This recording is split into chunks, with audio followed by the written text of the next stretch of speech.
Just ఇప్పుడే విజయవాడ స్టేషన్కి అయితే దిగామన్నమాట. ఇదైతే మొత్తానికి కృష్ణానది దగ్గరికి అయితే వచ్చామండి. ఇప్పుడు స్నానాలు చేసుకొని డ్రెస్సెస్ చేంజ్ చేసుకొని అయితే కొండపైకి వెళ్ళిపోతాము. కొండపైకి వెళ్ళడానికి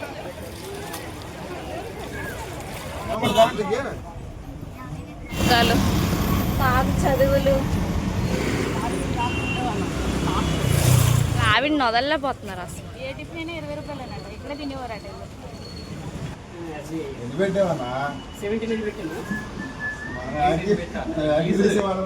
మేము ఇంక నడలేకపోయామండి.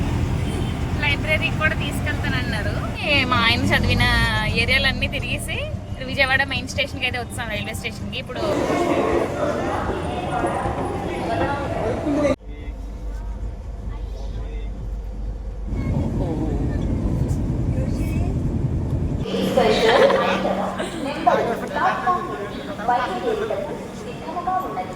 జస్ట్ ఇప్పుడే విజయవాడ స్టేషన్కి అయితే దిగామన్నమాట. ఇదైతే డే 4 బ్లాగ్. ఈరోజు మేము అమ్మవారి విజయవాడలో ఉండే అమ్మవారి గుడికి అయితే వెళ్తున్నాము. సో అదొక్కటేనమాట, ఇంకేం ప్లాన్ లేదు. మధ్యాహ్నం 1:30కి అయితే రిటర్న్ ట్రైన్ ఉంది మాకు. సో చూసేయండి, మొత్తం అంతా లగేజ్ అంతా ఇక్కడ దించేసి జస్ట్ నార్మల్గా ఉన్నామన్నమాట. తిరుపతి, కాణిపాకం, శ్రీకాళహస్తి తిరిగేసిన తర్వాత విజయవాడకి అయితే వచ్చేసామన్నమాట ట్రైన్లోని. సో మార్నింగే దిగిపోయామండి ట్రైన్. సో దిగిన తర్వాత ఇంకా స్టేషన్లోనే బ్రష్ అవంతా కూడా చేసేసామన్నమాట. ఇంకా స్నానం అయితే కృష్ణానదికి వెళ్ళైతే స్నానం చేద్దాం అనుకున్నాము, దుర్గాదేవి గుడి కొండ కిందనమాట. సో అక్కడికైతే స్టేషన్ నుంచి ఆటోలో వెళ్ళిపోతాము. సో స్టేషన్ దగ్గర ఆటోలు ఉంటాయి కదండి. సో ర్యాపిడో బుక్ చేసుకుందాం అనుకున్నాము. ఎలాగో ఒక పెద్ద ఆటో ఉందన్నమాట. సో పెద్ద ఆటోలో అందరం సరిపోతామని చెప్పి పర్ హెడ్ 20 రూపీస్ టికెట్ అనమాట. ఇక్కడ కృష్ణానది దగ్గరికి, అంటే అమ్మవారి గుడి కిందకి అనమాట. సో అక్కడికి ఆటో బుక్ చేసుకొని అయితే నార్మల్గా వెళ్ళిపోయామన్నమాట, మొత్తం 7 మెంబర్స్ని కూడాను. సో ఇక్కడ ముందు రోజు నైట్ అయితే మాత్రం అందరికీ కూడా ఆర్ఏసీ బుక్ అయిందనమాట. టికెట్ అయితే కన్ఫర్మ్ అవ్వలేదు అందరికీ కూడాను. సో అందరికీ ఆర్ఏసీ వచ్చింది. ఇంకోటి ఏంటంటే మాకే వచ్చింది ఆర్ఏసీ. సో ఎవరికి కూడా సరిగ్గా నిద్ర అయితే పట్టలేదు. కాకపోతే ఈ రోజు మధ్యాహ్నం 1:30కి ఉండే ట్రైన్ అయితే మాత్రం బుక్ అయిపోయాయండి. అది కూడా థర్డ్ ఏసీ అనమాట. ఇంకా 1:30కి ఎక్కిన తర్వాత ఈవినింగ్ 8:30 ఆ టైంకి దిగుతామన్నమాట. సో ఫుల్ అయితే రెస్ట్ తీసుకోవచ్చు అనే ధీమాతో అయితే మేము బయలుదేరిపోయాం ఇక్కడ నుంచి. సో లగేజ్ అంతా కూడా క్లాక్ రూమ్లో ఉంచేస్తామండి. ఇక్కడే రైల్వే స్టేషన్లోనే ఉంచేస్తాము, ఎందుకంటే ఈ స్టేషన్కి వచ్చాం కదా, మళ్ళీ ట్రైన్ ఎక్కాలి. సో అందుకని చెప్పి ఇంకా ఈ స్టేషన్లోనే క్లాక్ రూమ్లో పెట్టేసామన్నమాట. సో అది క్లాక్ రూమ్లో వచ్చేసి మొత్తం అంతటికి కూడా 200 ఛార్జ్ చేసినట్టున్నారు. మొత్తం ఒక 6-7 బ్యాగ్స్ వరకు అయ్యాయి అనమాట. మేము ఏవైతే స్నానం చేసుకొని బట్టలు వేసుకుంటామో అవన్నీ కూడా ఒక బ్యాగ్లో వేసుకొని తీసుకెళ్ళిపోతున్నాం అనమాట. సో ఇదే ఆటోలో మాకు ఇంకొక ఇదైతే జరిగిందండి. ఏంటంటే మేము ఇంకా పవర్ బ్యాటరీ, ఫోన్స్ అవన్నీ ఉంటాయి కదా, మా హస్బెండ్ది నాది, అవన్నీ కూడా ఒక చిన్న బ్యాగ్లో పట్టుకున్నాం అనమాట. ఆ బ్యాగ్ గురించి ఇప్పుడు ఆటోలో డిస్కస్ చేస్తున్నాం, ఇది ఎందుకు ఇంకా అని చెప్పి. నార్మల్గా ఖాళీగా వెళ్ళుంటే సరిపోయేది కదా అని అనుకుంటే, సో అదే బ్యాగ్ మా హస్బెండ్ ఏమొచ్చి ఆటో వెనకతలు వదిలేశారనమాట. సో ఫుల్ టెన్షన్ అనమాట. ఆటో దిగిపోయిన తర్వాత స్నానాలు చేయడానికి కూడా దగ్గరికి వెళ్ళిపోయాము, కృష్ణానదిలో మునిగిపోయాం కూడా మేము. అప్పుడు మా హస్బెండ్ ఆ బ్యాగ్ ఏదన్నా అడిగితేనేమొచ్చి లేదు ఆటోలో ఉండిపోయిందనంటే ఏమొచ్చి అందరం కలిపి మళ్ళీ పరిగెట్టామన్నమాట. సో మా డాడీ, నేను, మా హస్బెండ్ అందరం కూడా ఆటోస్ ఎక్కడైతే ఉంటాయో అక్కడికి వెళ్తేనేమొచ్చి మీరు డైరెక్ట్గా స్టేషన్కి వెళ్ళిపోండి, మీ బ్యాగ్ అక్కడ ఉంటుంది. సో ఎలాగో స్టేషన్లో ఉండే లైన్ ఆటో ఎక్కారు కాబట్టి మీరు వాళ్ళైతే ఉంచుతారు, ఒకవేళ తీయకపోయినా సరే పోలీస్ స్టేషన్కి అయితే ఇచ్చేస్తారని చెప్పారనమాట. సో అనుకోకుండా అన్ఎక్స్పెక్టెడ్గా మళ్ళీ అదే ఆటో వేరే వాళ్ళు ఎక్కించుకొని ఇక్కడికి వచ్చిందనమాట. సో ఆల్రెడీ మా హస్బెండ్ స్టేషన్కి అయితే వెళ్ళిపోయారు ఆ రోజు, అదే టైంకి, రీచ్ అయ్యే టైంకి. కాకపోతే ఈ ఆటో ఇప్పుడే వెళ్ళిందండి, మీ వాళ్ళు అక్కడ ఉండమని చెప్పండి, ఆటోలోనే ఉంటుందని అయితే చెప్పారనమాట. సో అంటే అందులో ఉండేది నా ఫోను, నా పవర్ బ్యాంక్ అనమాట. సో కొంచెం టెన్షన్ అయితే పడ్డాను, ఎందుకంటే చాలా వరకు అందులో డేటా ఉంది, ఫోన్పే ఇవన్నీ కూడా చాలా వరకు ఉన్నాయి, బ్యాంక్ డీటెయిల్స్ అన్నీ కూడా ఉన్నాయన్నమాట. సో అదైతే టెన్షన్ పడ్డాం. కాకపోతే ఎలాగోలా దేవుడి దయ వల్ల దొరికేసింది అనమాట. ఇంకా దొరికిన తర్వాత ఇంకా ప్రశాంతంగా అందరం కూడా కృష్ణానదిలో స్నానాలు అయితే చేసుకున్నాము. సో హెడ్ బాత్ కూడా చేసుకుంటున్నాం అనమాట. మొత్తం ఇక్కడ నార్మల్గా స్నానం చేసుకొని ఇక్కడ ఇంకా రూమ్స్ అవి ఏం లేవండి. ఇక్కడ అంటే టవల్స్ ఇంకా లుంగిలు తెచ్చుకున్నాం అనమాట. అవి పెట్టేసుకొని అయితే అడ్డు పెట్టుకొని ఇంకా బట్టలు మార్చేసుకున్నాం అనమాట. ఇంకా శారీ కాబట్టి అది కొంచెం ఈజీగానే ఉంటుంది కట్టుకోవడం. మేము ఎక్కడైతే దిగామో ఆటో నుంచి నది దగ్గర స్నానాలు కూడా చేసేసుకున్నాం కదా, ఇంకా వెంటనే అక్కడికే మనకి 10 రూపీస్ బస్సెస్ అవైలబుల్గా ఉంటాయి, ఫ్రీ బస్సులు కూడా ఉంటాయి అనమాట. మనకి ఏది కావాలంటే అది ఎక్కిపోవచ్చు. ఇంకా పైకి మేమైతే కరెక్ట్గా మేము అందరం కూడా రెడీ అయ్యి ఇలా వచ్చేటప్పటికి 10 రూపీస్ బస్, అది ఫ్రీ బస్ వచ్చిందనమాట. సో ఇంకా వెంటనే అందరం కూడా ఎక్కిపోయాము. సో ఎక్కిన తర్వాత కింద నుంచి పైకి ఒక 10 నిమిషాలు కూడా ఉండదండి జర్నీ. ఒక 5 to 10 మినిట్స్లో మనం దిగిపోతాం అనమాట. 10 మినిట్స్ కూడా ఉండదు అసలు. సో చాలా త్వరగానే దిగిపోతాము. కాకపోతే నడుచుకొని వెళ్తే మాత్రం కొంచెం టైం అయితే పడుతుంది. ఇంకోటి ఏంటంటే మేము ఈరోజు దర్శనం అయిన తర్వాత చాలా త్వరగా అయితే స్టేషన్కి వెళ్ళాలి. ఇంకా జనాలు కూడా కొంచెం ఎక్కువ మందే ఉన్నారని కూడా అనుకుంటున్నాము. అందుకని చెప్పి ఏంటంటే మేము మార్నింగ్ 9 o'clock కల్లా దేవుడి దగ్గరికి వెళ్ళిపోయాంలేండి. అంటే కొండపైకి అయితే వెళ్ళిపోయాము. ఇంకోటి ఏంటి, మాకు 1:30 కల్లా స్టేషన్లో ట్రైన్ అనమాట. అది ఇంకా అక్కడ స్టాపింగ్ అదేమి ఉండదు అనమాట ట్రైన్. ఇంకా 1:30కి వచ్చిందా 1:35 కల్లా రిటర్న్ అయిపోతుంది అనమాట ట్రైన్. సో అందుకని చెప్పి చాలా త్వరగా వెళ్ళాలి. సో మాకు దర్శనం అయితే చాలా త్వరగా అయ్యేటట్టు చూసుకోవాలన్నమాట. ఫ్రీ దర్శనంలో కనుక ఒకవేళ జనాలు ఎక్కువ మంది ఉన్నట్టయితే మాత్రం నార్మల్ టికెట్ తీసేసుకుందాం అనుకున్నాము. సో అలానే చాలామంది జనాలు ఉన్నారని అయితే అనుకుంటున్నాము. అందుకని చెప్పి 100 రూపీస్ టికెట్ అయితే అందరం తీసేసుకొని అయితే లోపలికి వెళ్ళిపోయామన్నమాట. సో లోపలికి వెళ్ళిన తర్వాత టికెట్ తీసుకోవడం చాలా బెటర్ అండి జనాలు ఉంటే మాత్రం. సో 100 రూపీస్ టికెట్ తీసుకొని అయితే దర్శనం అయితే కంప్లీట్ అయిపోయింది. ఫోన్స్ అయితే లోపలికి వెళ్ళలేదు కాబట్టి ఇంకా ఫోన్ అయితే ఇక్కడ జమ చేసి వెళ్ళిపోయామన్నమాట. అండ్ నెక్స్ట్ దర్శనం అయిపోయిన తర్వాత నేను మా చెల్లి మా హస్బెండ్ కాకుండా మిగతా వాళ్ళందరూ కూడా అక్కడ అన్నదానం అవుతుందండి రోజు కూడాను. సో అన్నదానంకి అయితే వెళ్ళిపోయారనమాట.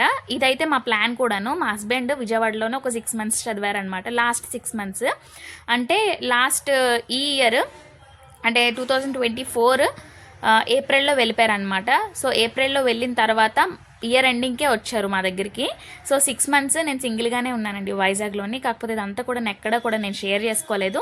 నాకు ఎందుకు షేర్ చేయాలని అనిపించలేదు అనమాట. ఎందుకు వెళ్ళారంటే సో జాబ్ అంటే మా హస్బెండ్ రీసెంట్గా రిటైర్ అయిపోయారు కదా లాస్ట్ ఇయర్ జనవరిలోని 24 జనవరిలోని.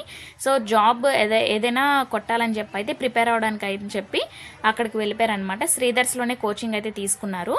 సో కోచింగ్ తీసుకున్నారు. ప్రెజెంట్ అయితే జాబ్ కూడా వచ్చింది. ఒక 3 jobs అయితే వచ్చాయి. అందులో ఏది సెలెక్ట్ చేసుకుంటాము ఏంటి అనేది నేను మీకు ఫ్యూచర్ వీడియోస్లో చెప్తాను ఖచ్చితంగా కూడాను. ఇంకోటి ఏంటంటే బ్యాడ్ న్యూస్, మన వినీస్ కేక్స్ హోమ్ మేడ్ కూడా క్లోజ్ చేయాల్సి వస్తుంది అని అయితే నేను అనుకుంటున్నాను. మ్యాక్సిమం క్లోజ్ చేసేస్తాం కూడాను. సో అదైతే వీడియోలోనే షేర్ చేస్తున్నాను. ఇప్పటివరకు ఎక్కడ కూడా చెప్పలేదు నేను. సో నాకైతే ఒక విధంగా చాలా హ్యాపీగా ఉంది. మా హస్బెండ్కి కొత్తగా జాబ్ వచ్చి మంచిగా లైఫ్ని సెటిల్ చేసుకున్నాము అనేసి. ఇంకొకటి ఏంటంటే ఆల్రెడీ సెటిల్ చేసుకున్న లైఫ్ ఇది నా కేక్స్ బిజినెస్ అనేది. సో దాన్ని నేను ఆపేస్తున్నాను ప్రెజెంట్ ఇక్కడ వైజాగ్లోని బాగా రన్ అవుతున్న బిజినెస్ని ఆపేస్తున్నాను అనే బాధ కూడా ఒకవైపు ఉంది. కాకపోతే ఇంకా ఎక్కువ ఏంటంటే మా హస్బెండ్కి జాబ్ వచ్చింది అనే ఆనందం మాత్రం చాలా ఎక్కువ ఉందన్నమాట. సో అదైతే చాలా బాగా అనిపించింది.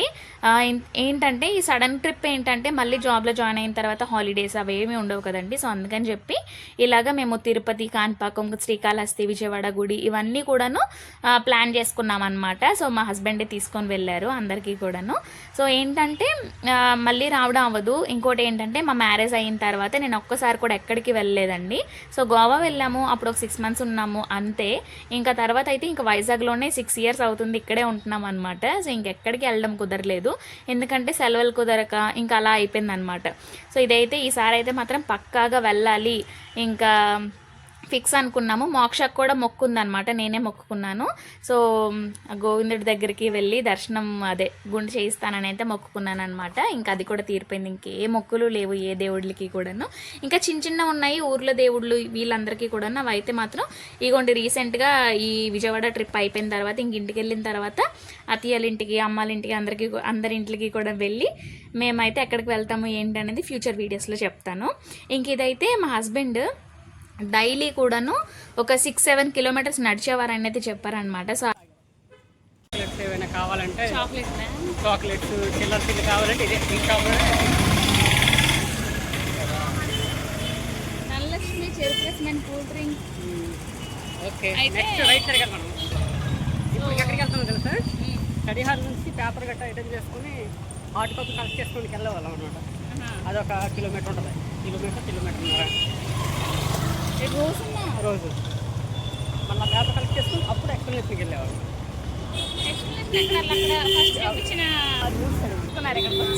అది కూడా గుర్తు చేసి చెప్తున్నారు నాకు. అయితే ఇక్కడ ఇది చూస్తాం కదా కాలేజెస్ ఇంకా హాస్టల్స్ గట్రా. మన సబ్స్క్రైబర్స్ అయితే బండి మీద వెళ్ళిపోతే హాయ్ చెప్పారు, బాగా అనిపించింది నాకు. చూసారా అలా ఆవిడని వదలలేకపోతున్నారు అసలు. ఏ టిఫిన్ అయినా 20 రూపాయలు అన్నట్టు ఇక్కడ తినేవారు అట. అది ఎలాగ వెళ్ళేవారు, ఎక్కడ చదివేవారు, హాస్టల్ రూమ్ ఎక్కడ ఉండేది ఏంటి అనేది మొత్తం కూడా చూపిస్తాను. మీకు ఖచ్చితంగా నేను చూపించాలి, నేను ఎంత కష్టపడ్డానో మీకు తెలియాలని చెప్పి అయితే నాకైతే తీసుకెళ్తానని చెప్పారనమాట జాబ్ వచ్చిన తర్వాత. సో అలానే అమ్మవారి దర్శనం అయిపోయిన తర్వాత మేము ముగ్గురం వచ్చాము కదా, ఫస్ట్ అయితే ర్యాపిడో బుక్ చేసుకొని కాలేజ్ దగ్గరికి అయితే వెళ్ళిపోయాము. అండ్ నెక్స్ట్ కాలేజ్ దగ్గర నుంచి వాళ్ళు ఉండే రూమ్ అంటే ఇది పీజీస్ అంటారు కదండి, అంటే నార్మల్గా హాస్టల్స్ అంటారు కదండి, అంటే ఒక ఇంట్లోనే హాస్టల్ లాగా మేనేజ్ చేస్తారనమాట ఎవరో ఒకళ్ళ ఫ్యామిలీ. సో అందులోని మా హస్బెండ్ అయితే ఉండేవారనమాట. వాటికి మంత్లీ ఛార్జెస్ అయితే ఉంటాయి, 6,000, 7,000, 5,500, 5,000, 4,000 అలా కూడా ఉంటాయి. సో ప్రైస్ని బట్టి ఫుడ్ అవన్నీ కూడా ఉంటాయి అనమాట. 3 పూటలు ఉండేది కాదు ఇతనికి. సో బ్రేక్ఫాస్ట్ అయితే ఉండేది కాదు, లంచ్ ఇంకా డిన్నర్ అయితే పెట్టేవారనమాట. సో ఆ ఫుడ్ కూడా అస్సలు అంటే ఇతనికైతే అస్సలు పడలేదండి. విజయవాడలో 6 months ఉన్నారు కానీ హెల్త్ అయితే చాలా పాడైపోయింది అనమాట. ఇంకా అక్కడ కాలేజ్ దగ్గరికి వెళ్ళిన తర్వాత ఒక టీచర్ కలిసారనమాట. ఇలాగ జాబ్ కూడా వచ్చిందని చెప్తే వాళ్ళు కంగ్రాచులేట్ చేశారనమాట. ఇంకా అక్కడ కోచింగ్ సెంటర్ చూపించారు కదండి. ఆ తర్వాత లైబ్రరీ అంట, ఇంకా పేపర్స్ ఎక్కడో కలెక్ట్ చేసుకోవాలంటే టెస్ట్ పేపర్స్ ఇవి అవి చాలా అంటే చాలా కష్టపడ్డారండి. నాకైతే చాలా బాధ అనిపించింది అనమాట. ఎందుకంటే నేను మోక్ష ఇక్కడ చాలా హ్యాపీగా ఉన్నాము ఆ 6 months కూడా. కాకపోతే అతను అక్కడ అంత కష్టపడ్డారని అయితే నేను అస్సలు అనుకోలేదు. ఇంకొకటి ఏంటంటే వాకబుల్ డిస్టెన్స్ దగ్గర పర్ డేకే 6 km నడిచేవారంట. ఎందుకంటే హాస్టల్ నుంచి కోచింగ్ సెంటర్ నుంచి మళ్ళీ హాస్టల్కి రావాలి కదా, మధ్యాహ్నం భోజనంకి కానీ, తర్వాత మళ్ళీ లైబ్రరీకి వెళ్ళడం, హాస్టల్ నుంచి లైబ్రరీకి వెళ్ళడం, లైబ్రరీ నుంచి మళ్ళీ కోచింగ్ సెంటర్కి రావడం, ఎక్స్ప్లెనేషన్ క్లాసెస్ అవన్నీ ఉంటాయంట. సో చాలా అంటే చాలా కష్టం అండి. ఇప్పుడు మేము ఇంకా నడలేకపోయామండి. లైబ్రరీకి కూడా తీసుకెళ్తానన్నారు. ఇంకా ఆటోలో వెళ్ళినప్పుడు కనిపిస్తుంది అనుకున్నా, ఇంకా వెళ్ళలేదన్నమాట. దగ్గర డైలీ ఎన్ని కిలోమీటర్స్ అటు ఇటు ఫుడ్ తినడానికి హాస్టల్కి వచ్చి మొత్తం అన్నీ కూడా అంటే 7 km దగ్గర మినిమం 6 km అయినా నడిచేవారంట. చాలా కష్టం. ఈరోజు ఇప్పుడు నడిచినప్పటికి 2 తాగాల్సి వచ్చింది. Butter milk, lemon juice, soda. ఇక్కడ తీసుకున్నాం మనం డ్యామ్ హ్యాపీ సోనోవిజన్లో తీసుకున్నానంట. వీటికి ఇలాగే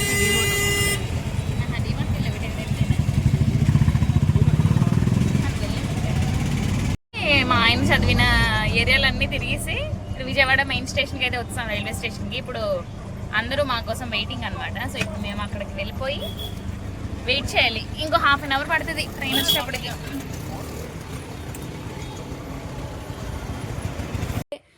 జనరల్ పీపుల్ ఉంటారు కదండి, సో వాళ్ళు కూడా చాలా కష్టపడాలి. కష్టపడితేనే మనకి ఏదైనా ఫలితం అనేది ఉంటుంది అనమాట. అండ్ నెక్స్ట్ మేము అత్తయ్య వాళ్ళందరూ కూడాను అంటే ప్లాట్ఫామ్ దగ్గరికి అయితే వెళ్ళిపోయారండి. వాళ్ళు వచ్చి ఒక 10 minutes అలా అవుతుందంట. ఎందుకంటే అన్నదానం నుంచి కొంచెం ఇబ్బంది పడ్డారంట. అన్నదానం అయిపోయిన తర్వాత వేరే రూట్లోకి వెళ్ళిపోవడం వల్ల మళ్ళీ రిటర్న్ కిందకి రావడం లేట్ అయిపోయిందంట. ఇంక ఈలోపు మేమైతే అంతా తిరుక్కొని అయితే స్టేషన్కి చేరుకున్నాం కదా. ఇప్పుడు క్లాక్ రూమ్లోని లగేజ్ పెట్టేసాం కదండి, సో అవి తీసుకొని అయితే మేము వెళ్ళాలి. ఎందుకంటే ఆ టికెట్స్ అన్నీ కూడా మా హస్బెండ్ దగ్గర ఉండిపోయాయి అనమాట. సో ఇంకా అవన్నీ తీసుకొని అత్తయ్య వాళ్ళ దగ్గరికి వెళ్ళిపోవాలన్నమాట. ఇంకా మేము వెళ్ళిన ఒక 10 minutesకే ట్రైన్ అయితే వచ్చేసింది. కరెక్ట్ టైంకి అయితే చేరుకున్నాము. ఇంకోటి ఏంటంటే అక్కడ బజార్ కూడా ఉంటుందని అయితే అతను అన్నారు. ఒకవేళ టైం ఉంటే వెళ్దాం అనుకున్నాం, కాకపోతే ఇవి తిరగడానికే మాకు టైం సరిపోలేదు. సో ఇంకా అందుకని చెప్పి ఇంకా వెంటనే స్టేషన్కి అయితే వచ్చేసాము. అంత లగేజ్ అంతా పట్టుకొని అయితే వెళ్ళిపోతున్నాము. ఇంకా చెప్పాను కదండి, మేమైతే ట్రైన్ ఎక్కిన తర్వాత ప్రతి ఒక్కరు కూడాను లంచ్ అయితే చేసేసాం కదా. మేమైతే ఏం తినలేదులేండి, మా హస్బెండ్, నేను, మా చెల్లి. ఎందుకంటే మార్నింగ్ తినడం లేట్ అయిపోయింది కదా, సో అందుకని చెప్పి ఇంకేం తినలేదు. సో ట్రైన్ ఎక్కిన తర్వాత అందరం కూడాను ఒక్క నిమిషం కూడా ఇంకా మాట్లాడడానికి టైం లేకుండా చక్కగా బెడ్లన్నీ దించేసి చక్కగా పడుకుని పోయామన్నమాట.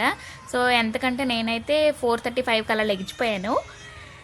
నేను లెగిచే టైంకి ఇంకా మా మమ్మీ డాడీ వాళ్ళైతే అస్సలు లెగలేదు. వాళ్ళ 3 berths ఒక దగ్గర వచ్చాయి, పక్క అంటే ఒకే బొగ్గిలోనే, కాకపోతే పక్కన అనమాట. ఇంకా మా అత్తయ్య మావయ్య అందరివి కూడాను మావంతా కూడా ఒక దగ్గర వచ్చాయి అనమాట. సో ఇంకా టీ అవన్నీ ఈవినింగ్ అయింది కదా, సో టీ టైం అనమాట. సో టీ తాగేసి అందరం కూడా అలా కబుర్లు ఆడుకుంటున్నాము. సైడ్ పెట్టారు ఏదో అక్కడ ప్లేస్ లేకపోతే ఏదైనా ట్రైన్ ఉంటే సైడ్ పెడతాం. ఇంకా కరెక్ట్ టైం కూడా వచ్చింది.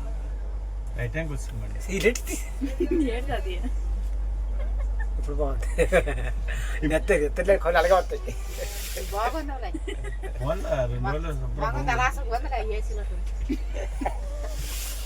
ఎత్తలే సో ఇప్పుడే 7:30 అవుతుంది అనమాట. స్టేషన్కి వచ్చాము, ఇంకా సైడ్కి పెట్టారు ట్రైన్. ఇప్పుడు ఎంత వేగంగా ఇంటికి వెళ్తే అంత బెటర్ అనమాట. 7:20 కరెక్టే. 7:48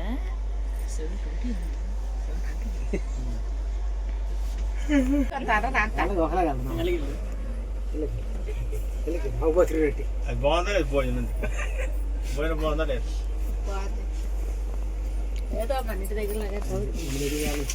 ఆ టైంకి ఆ భక్తులకి అందించడం అనేది అది కౌంటర్ కురిసాను బస్ స్టేషన్ అన్నప్రసాదం అనేసి. అందుకే ప్రోటీన్ తగ్గిపోయింది. మీరు వెళ్ళారా? మీ దాకా అక్కడ మీకు మేము అనుకుంటున్నాము బ్యాగ్ తీసేసరికి అన్నం తింటారు అదే బెటర్, అక్కడే తినేసి బాగుంది. అలాగుంటుందని తెలిస్తే అంతా అక్కడే దిగిపోతాము. జీప్ అతను జీ కూడా పర్లేదు ఆటో కూడా పర్లేదు. ఆటో అతను అడగకుండానే తీసుకెళ్లారు. ఇక్కడికి తీసుకెళ్ళడం అవ్వదు, ఇంక ఎక్స్ట్రా అయిపోద్ది అనేసి అనుకున్నాను. శివాలయంకి ఎవరు తీసుకెళ్లరు కదా, ఆ శివాలయంకి వెళ్ళామా. ఉగాది పచ్చడి ఇచ్చారు కదా, మొదటిసారి తిన్నాము ఉగాది పచ్చడి. ఆ శివాలయం అగస్తస్ చేయను అంటే అక్కడ ముని అంటే 4 రోజులు వెంకటేశ్వర స్వామి వెళ్తే అక్కడ ఒక 4 రోజులు ఉన్నారంట కదా. ఆ 4 రోజులు ఉన్న తర్వాత అక్కడ నుండి మళ్ళీ 4 రోజులు 6 నెలలు ఇక్కడ ఉన్నారు కాబట్టి అనేసి మళ్ళీ శ్రీనివాస మంగ పట్టాం. ట్రైన్ అయితే ఏ టైంకి దించాలో ఆ టైంకే దించిందండి. సో కరెక్ట్ టైంకే వచ్చింది. కాకపోతే ఒక 15 to 20 minutes ముందే వచ్చేసాము వైజాగ్. కాకపోతే ట్రైన్ అయితే సైడ్ పెట్టారనమాట, ఎందుకంటే కరెక్ట్ టైంకే ట్రైన్ రావాలంట స్టేషన్కి. సో అందుకని చెప్పి సైడ్ పెట్టేశారు. అండ్ నెక్స్ట్ ఇంకా ట్రైన్ స్టేషన్లో దిగిన తర్వాత ప్రసాదాలు ఇవి అవి ఉంటాయి కదండి. సో అవన్నీ కూడా సర్దుకుంటున్నాం అనమాట. సో మా డాడీ వాళ్ళవి వాళ్ళ బ్యాగ్లో పెట్టుకున్నారు, ఇంకా మావైతే మా బ్యాగ్లో పెట్టేసుకొని సపరేట్ అయిపోయాము. సో ఇప్పుడైతే డాడీ వాళ్ళు ఫస్ట్ ప్లాట్ఫామ్ వైపు వెళ్ళైతే విజయనగరం వైపు వెళ్ళిపోతారు బస్సు ఎక్కేసి. అండ్ నెక్స్ట్ మేము వచ్చేసి ఇంకా మరిపాలెం తెలిసిందే కదా, 104 ఏరియాకి అయితే ఆటో ఎక్కిసి వెళ్ళిపోతాం అనమాట. అండ్ నెక్స్ట్ ఇదైతే నెక్స్ట్ డే మార్నింగ్ అండి. మా అత్తయ్య వాళ్ళు next day morning early morning బయలుదేరిపోతున్నారనమాట, April 1st. సో ఇదేంటంటే మోక్ష కూడా ఎలాగో అంటే మాకు ఆల్రెడీ తెలుసు జాబ్ వచ్చిందని. ఎప్పుడంటే January 1st తెలిసిపోయింది అనమాట జాబ్ వచ్చినట్టు. సో అందుకని చెప్పి ఈ రీజన్, డాక్యుమెంట్ వెరిఫికేషన్ ఇవన్నీ కూడాను ఈ 10 daysలో అవుతుంది. సో ఈరోజు నేను ఏ రోజు అయితే వీడియో పెడుతున్నాను ఈ 10 daysలో అవుతున్నాయి అనమాట. సో అందుకని చెప్పి ఇంకా మరి ఎలాగో హాలిడేస్ గట్రా అవన్నీ ఉండవు కదా మోక్షకి ఫ్యూచర్లో, ఫస్ట్ స్టాండర్డ్ జాయిన్ అయిపోయిన తర్వాత. సో ఇంకా ఎక్కువ రోజులు ఉండడం అవ్వదని చెప్పి అయితే ఇంకా మా అత్తయ్య వాళ్ళతోటి మోక్షాన్ని బ్యాగ్ సర్దేసి పంపించేస్తున్నాను అనమాట. సో మోక్షాన్ని పంపించాను కదా ఆల్రెడీ, ఇప్పుడు మోక్షాన్ని విజయనగరం కూడా తీసుకొని వచ్చేసాను. సో ఇంకా మొన్నే అంటే ఇప్పుడు నేను ఈరోజు అప్లోడ్ చేస్తున్నాను కదా April 28న. సో 1 week బ్యాకే మోక్షాన్ని విజయనగరం కూడా తీసుకొని వచ్చేసి అక్కడ ఉంచాను. ఇప్పుడు నేనైతే వైజాగ్లోనే ఉంటున్నాను. కేక్ ఆర్డర్స్ అయితే ప్రెజెంట్ తీసుకుంటున్నాను. ఎప్పుడైతే కంప్లీట్గా ఆపేస్తానో అప్పుడైతే నేను అఫీషియల్గా చెప్తానమాట. సో ఇప్పుడైతే నార్మల్గా ఆల్రెడీ వీడియో పెట్టాను, నేను ఆర్డర్స్ అయితే తీసుకోవట్లేదని. సో అందుకని చెప్పి ఎక్కువగా రావట్లేదు ఆర్డర్స్. సో మినిమం ఆర్డర్స్ అయితే వస్తున్నాయి అనమాట. సో ఇదండి మోక్షని అయితే వాళ్ళ నాన్నమ్మలతో పంపించేస్తున్నాను అనమాట. ఫుల్గా హాలిడేస్ని ఎంజాయ్ చేస్తుంది అదైతే. సో ఇదన్నమాట ఈరోజు వీడియో. మీకు ఎలా అనిపించిందో కామెంట్ సెక్షన్లో చెప్పడం మాత్రం మర్చిపోద్దు. మళ్ళీ నెక్స్ట్ వీడియోతో మంచి వీడియోలో కలుద్దాం. బాయ్.